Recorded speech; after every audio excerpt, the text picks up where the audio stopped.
C'est ce soir que la chaîne Investigation présente la série documentaire L'affaire Cédrika, selon Claude Poirier, où le célèbre chroniqueur judiciaire dévoile tout ce qu'il sait sur cette histoire. Vous allez apprendre des choses, même nouvelles, dans cette émission. Claude est avec nous. Salut Claude! Salut mon père, comment vas-tu? Content de te retrouver. J'espère que ta santé est bonne. Va très bien. Bon, on va parler de l'affaire Cédrika. Écoute Claude, de mémoire là, tu as été impliqué dès le soir du 31 juillet 2007.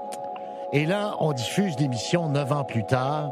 Et je pense que tu n'as jamais été dissocié de l'affaire Cédrika Provencher. Ben non, c'est sûr et certain, parce que moi, quand je suis rentré dans le dossier, c'était à la demande d'abord de la mère de Cédrika Provencher, Karine, m'avait venir chez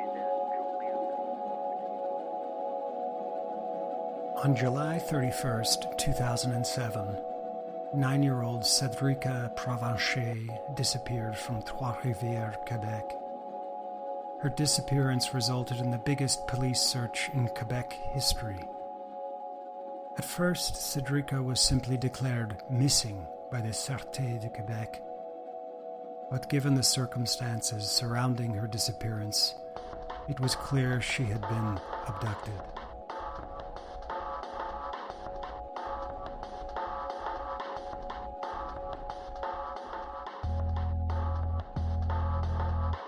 It has been a very emotional week for the Provencher family and, of course, for all of Quebec.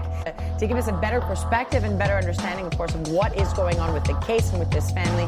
It was one of the biggest missing person cases ever in Quebec history. I mean, there was a point, I think, in 2007, 2008, you couldn't walk anywhere without seeing her face. Everywhere, plastered around. It's incredible. And so, you know, obviously such a sad moment. Everyone was hoping for at least a different outcome.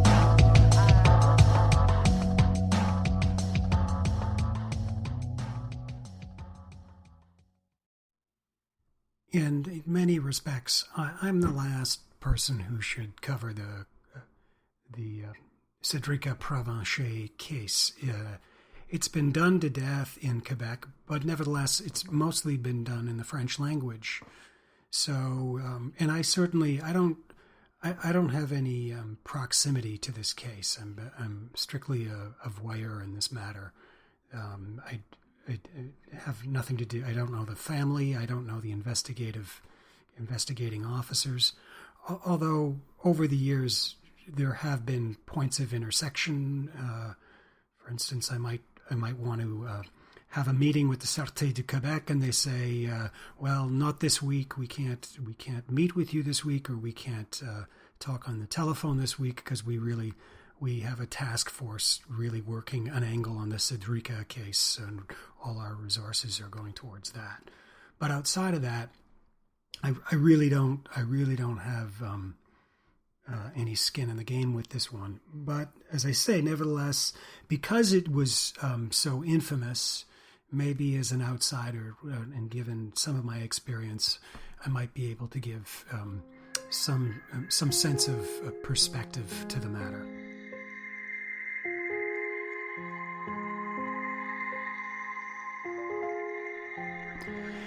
And like so many of these cases, I'm going to begin with a prelude. I often say what's past is prologue, and you can learn from the past. So we're going to start with, before we get to Cédrika, we're going to start with the case of Claudette Poirier. And on my website, this is the last case. It's the one we have not dealt with yet, in part because there's so little information to be gleaned from it. I wasn't sure really how to integrate it, but I think I've found a way now to incorporate Claudette's murder in a way that might be instructive. So we're going to go back to 1977. And at that time, Claudette Poirier, she's a 15-year-old kid. She lives with her parents at 1190 Montfet in Drummondville, Quebec. And it's the summer of 1977, and the family decides to do some camping about 4 miles south at this campground called Camp Plaine Familiale along Chemin Hemming. On July 27th, 1977, Claudette, who's 5'5", 110 pounds. She's seen riding her bicycle along the Troisième Range de Simpson. On her way, she's at the campground, but she's on her way to visit friends who live on St. Charles Boulevard, back near her home in Drummondville. So where she was camping was within traveling distance from where she lived. From this point on, Claudette disappears. Her bicycle is found along Range 5e in Saint-Cyril, about 2 miles from the campground. And at this point, police are called in, and the investigating forces, there are two actually. There's the Sûreté de Québec force from Trois Rivieres, but also the Sûreté de Québec from her home of Drummondville are called in. So we have two agencies. And they are unable to find any trace of Claudette.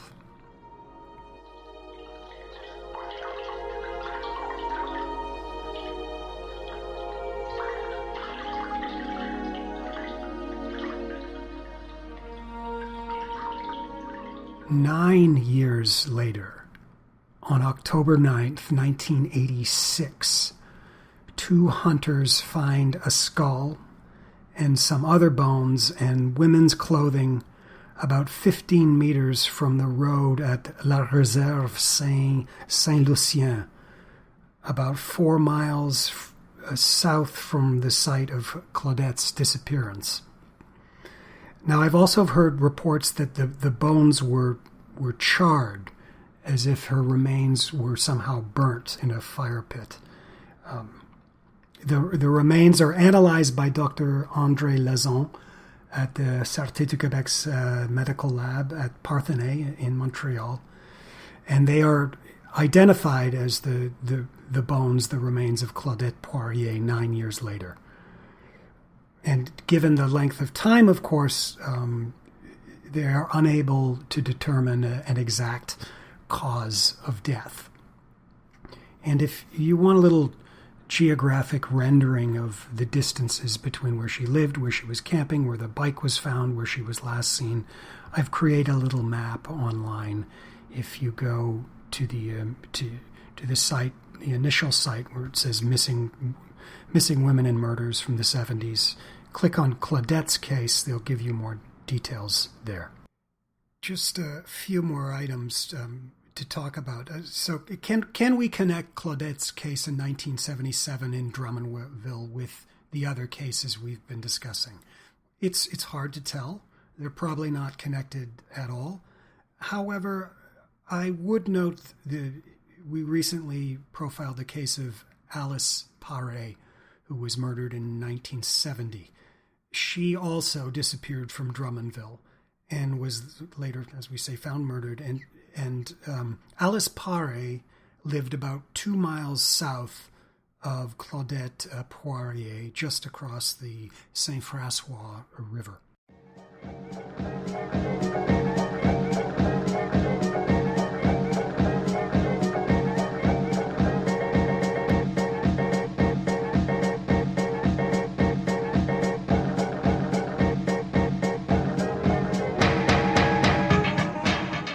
One other thing to mention, because we're going to get into this, I've mentioned several times on this podcast the Quebec journalist Claude Poirier, and then we have Claudette Poirier.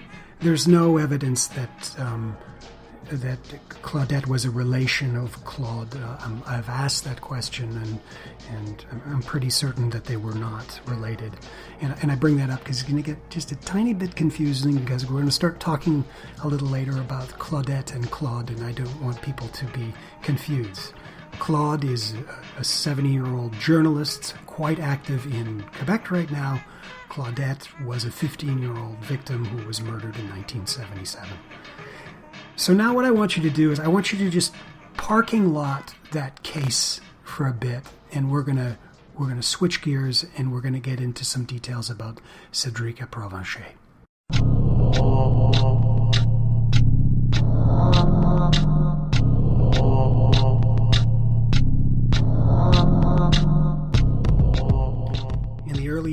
July 31st, 1997, Cédrika was out riding her bike not far from her home in Trois Rivieres. Cédrika was approached by a man who asked for help searching for a lost dog. Cédrika went around her neighborhood, knocking on doors and asking residents if they'd seen the dog.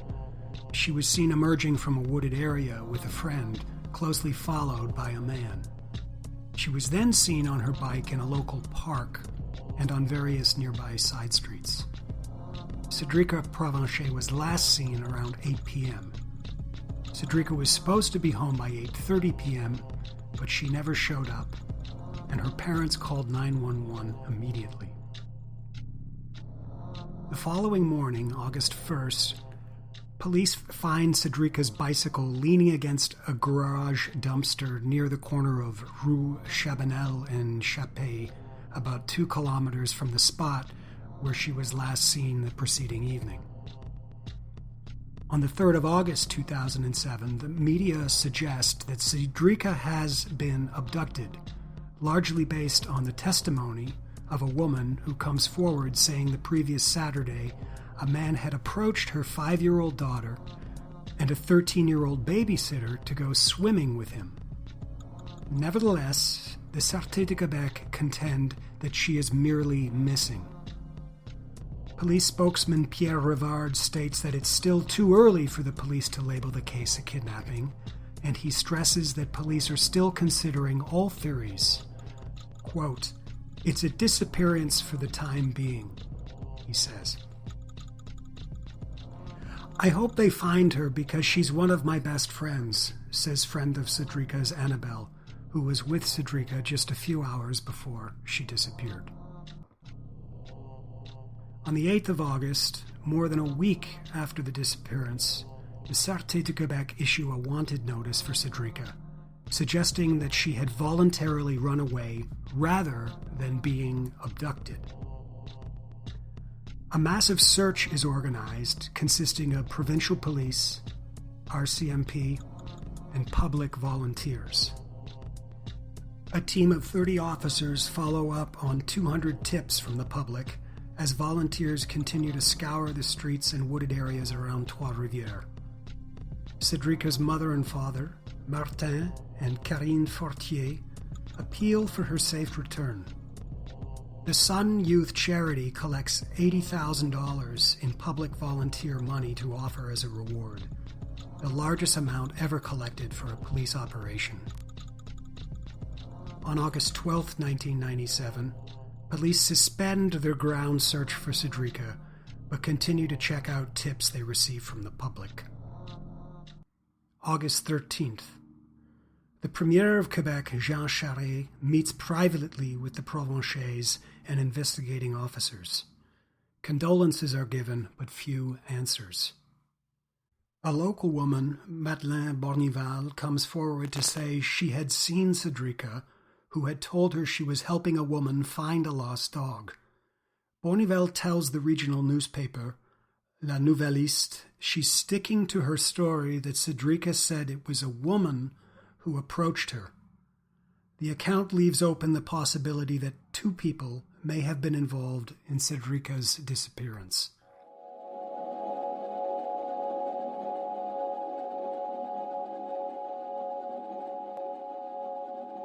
By late August, the prominent crime journalist Claudette Poirier gets involved, promising to keep his phone line open around the clock for information on the disappearance. Leads are followed as far away as Quebec's Gaspé region, Montreal, and in New Brunswick. In September, police hold a news conference saying they are looking for a suspicious car, a red 4-door Acura.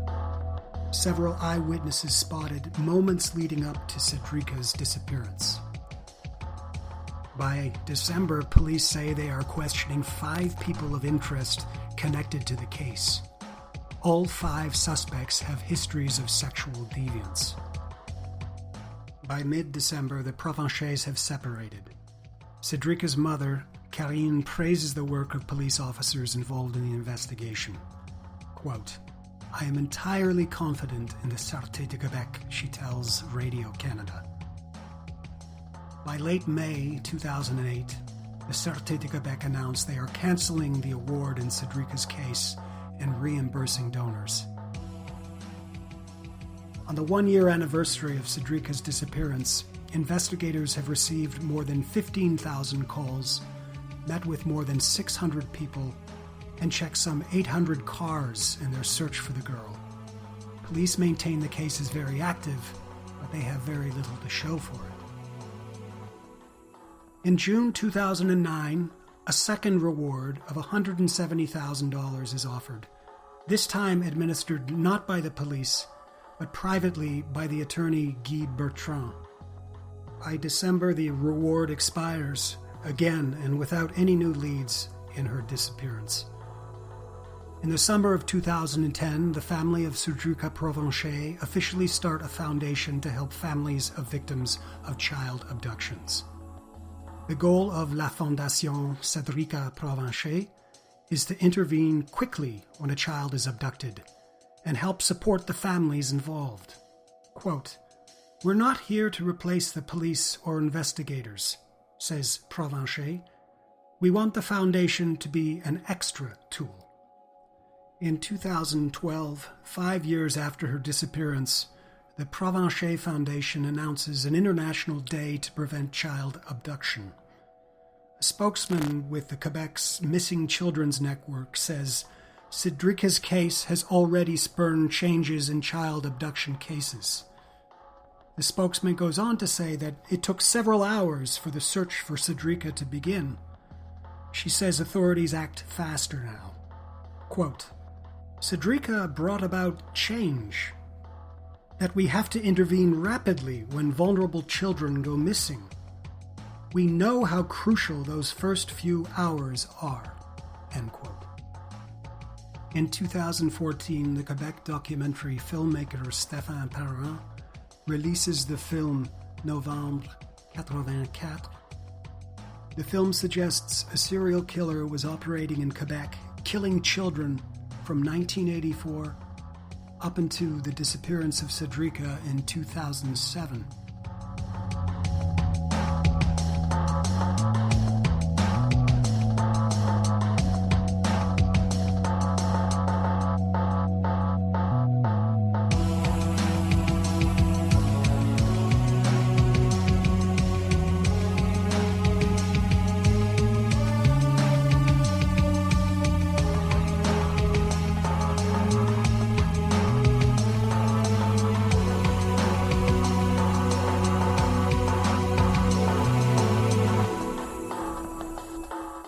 Discovery of the remains.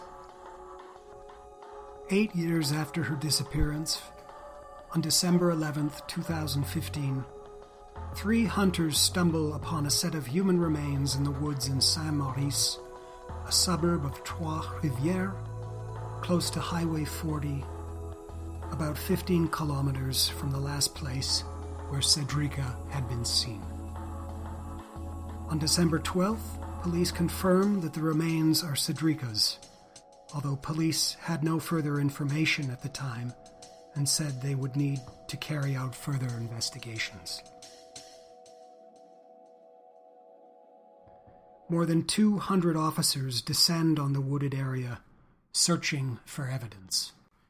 On December 16th, Radio Canada reveals that investigators are still looking for a person of interest who had been seen around the area where Cédrika disappeared.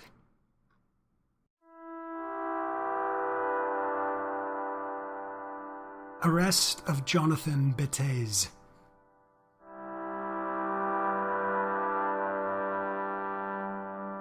On August 29th, 2016, Jonathan Betez is arrested and charged with 6 counts of possessing and distributing child pornography depicting children between the ages of 8 and 12 years of age.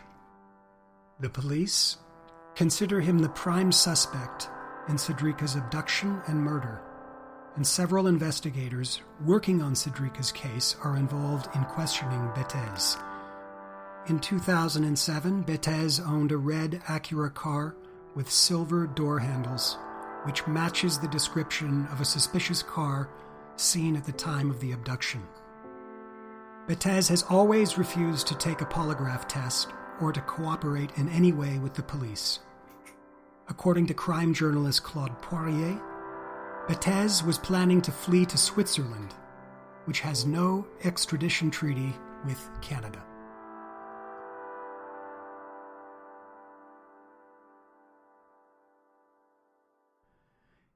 I'll offer some thoughts on these matters. Number one, I don't think the Poirier and Provencher cases are connected, but I would note some striking similarities. 3 decades before Provencher, at the same time, at the summer's apex in late July, Claudette disappears under strikingly similar circumstances. She's riding her bike, like Cédrika, on a summer's evening. There's almost a decade gap before the remains in both cases are found, and again, not far from where they disappeared. And also, like Provencher, many at that time believed that Claudette was still alive all those years. And it's also curious that the Poirier investigation is led by the Trois Rivieres detachment of the Sûreté de Québec. Now, in some accounts, in most of the accounts you read in the Provencher case, they say that her skull was found, but I have heard through channels that it was the full skeletal remains. As to the filmmaker Stéphane Perrin, so we mentioned he made this movie, Novembre 84. He's since made a second documentary that is in post-production called Cédrika. In fact, when she was found December 2015, he was on the scene at the site where she disappeared. Now, initially the family was cooperating in the making of that film, but since then Martin Provencher has come forward and he's asked Perrin not to release the film. I don't know what the reasoning is for it, but that has been his statement to the media. And then also interesting, 2 months ago, the Quebec talk show host André Arthur, he accused Claude Poirier, the journalist Claude Poirier, of, and I quote, fucking the Cédrika investigation. It's Poirier a fucké l'enquête sur la disparition et homicide de Cédrika Provencher. And André Arthur maintains that Poirier had the Sûreté de Québec's ear at this time, and he wasted millions, and that is the figure, millions of hours of the Sûreté de Québec's time by giving them tips from his phone line and sending them on wild goose chases with every single rumor that he would collect. And these places were running to the Gaspésie to see if a suspect was there, running to the province of New Brunswick to see if Cédrika was in fact being held captive there. And the André Arthur, he said that Poirier's efforts, albeit they might have been of good intention, slowed the investigation by 2 years. So this is a recent controversy that is unfolding in the province of Quebec. Now, the Sûreté de Québec shot back and they defended Poirier. And I'd point out that it was the police spokesman Guy Lapointe. Lapointe is the same spokesman we continue to hear on Poirier's television show Enquête Poirier. In fact, Lapointe was the spokesman that was interviewed when Poirier did the episode on Teresa Allor's case. And my point there is to say, yes, I've worked with Claude Poirier. He's well respected.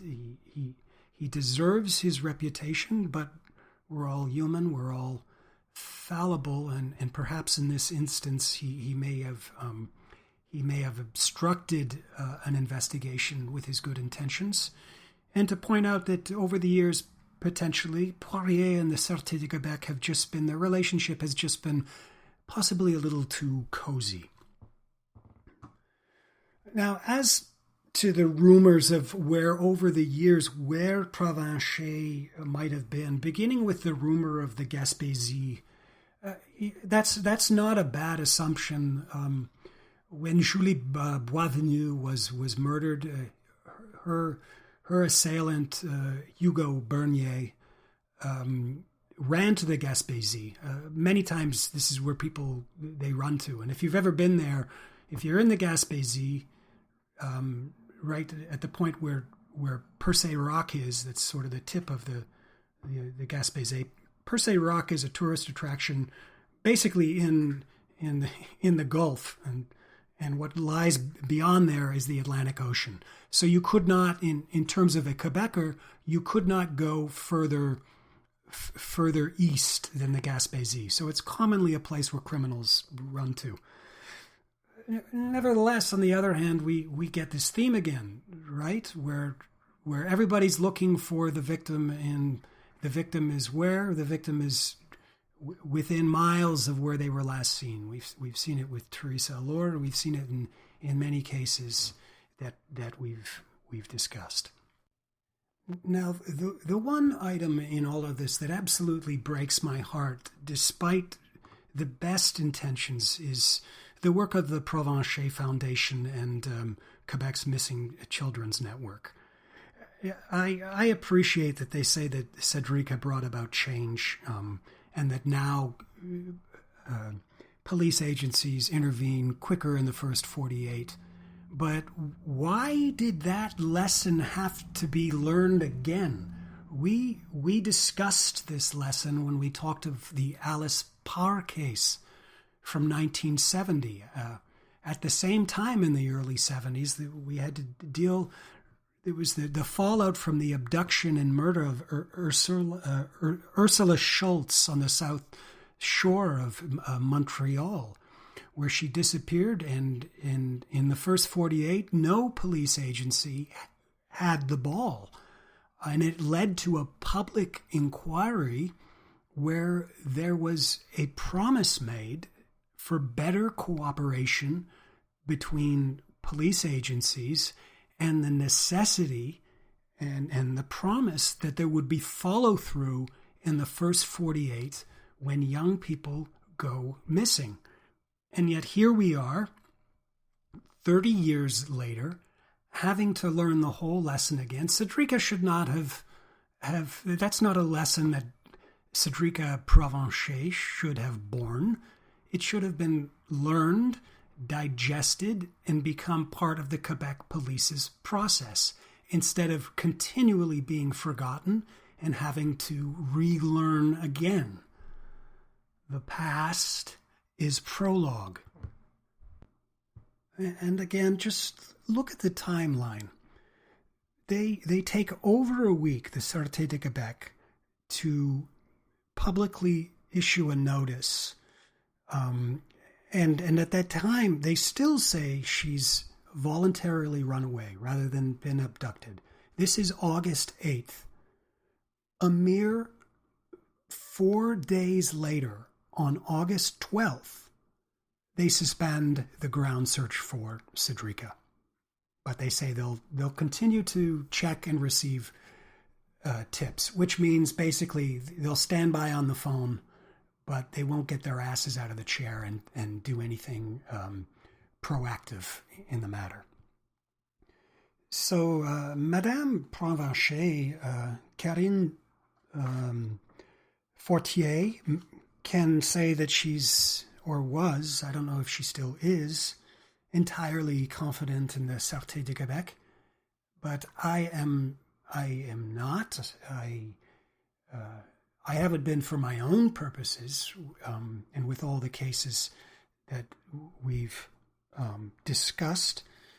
But come on, now we've moved into the next millennia. We're talking 2007. So much progress should have been made. This out of the gate when she disappeared, this investigation should have run like a watch.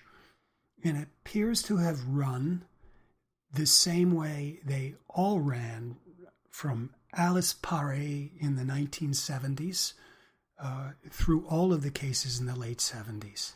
Je suis très inquiète avec les méthodes de la Sûreté de Québec. Très, très inquiète.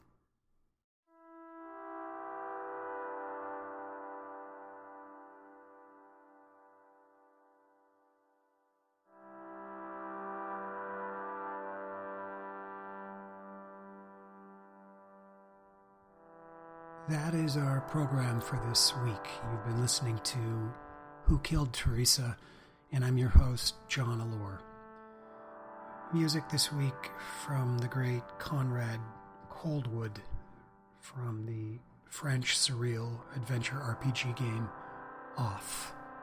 If you don't know it, you should check it out. It's fun and scary. If you liked what you heard, please give us a review on iTunes. And then social media-wise, we can be found on Twitter. I'm at JUSTUSGUY. We also have a specific account for the podcast at Teresa Allure, at TheresaAllore. There's also a Facebook account, which is Who Killed Teresa, the podcast. And you can write us an email if you want to speak more confidentially. That's teresaallure@gmail.com. Thanks again for joining us this week, and have a great evening.